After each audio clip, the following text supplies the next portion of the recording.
തന്നിരിക്കുന്ന QR code scan ചെയ്യുക. Email ID നൽകുക. ലഭ്യമായ OTP ഉപയോഗിച്ച് രജിസ്ട്രേഷൻ നടത്തുക.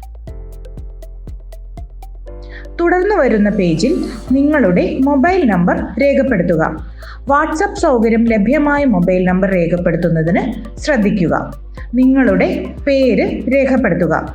നിങ്ങളുടെ ജനന തീയതി, മാസം, വർഷം എന്നിവ കലണ്ടറിൽ നിന്ന് തിരഞ്ഞെടുത്ത് രേഖപ്പെടുത്തുക. കാറ്റഗറി നിങ്ങൾക്ക് യോജിച്ചത് തിരഞ്ഞെടുക്കുക. അഡ്രസ് രേഖപ്പെടുത്തുക. ജില്ല സെലക്ട് ചെയ്ത് രേഖപ്പെടുത്തുക. നിങ്ങൾ ഉൾപ്പെടുന്ന തദ്ദേശ സ്വയംഭരണ വിഭാഗം രേഖപ്പെടുത്തുക. തദ്ദേശ സ്വയംഭരണ സ്ഥാപനം സെലക്ട് ചെയ്ത് രേഖപ്പെടുത്തുക. നിങ്ങളുടെ പിൻകോഡ് രേഖപ്പെടുത്തുക. നിങ്ങളുടെ ലിംഗപദവി രേഖപ്പെടുത്തുക. പാസ്വേഡ് രൂപീകരിച്ച് രേഖപ്പെടുത്തുക. പാസ്വേഡ് വീണ്ടും രേഖപ്പെടുത്തുക. നൽകിയിരിക്കുന്ന ക്യാപ്ച രേഖപ്പെടുത്തുക.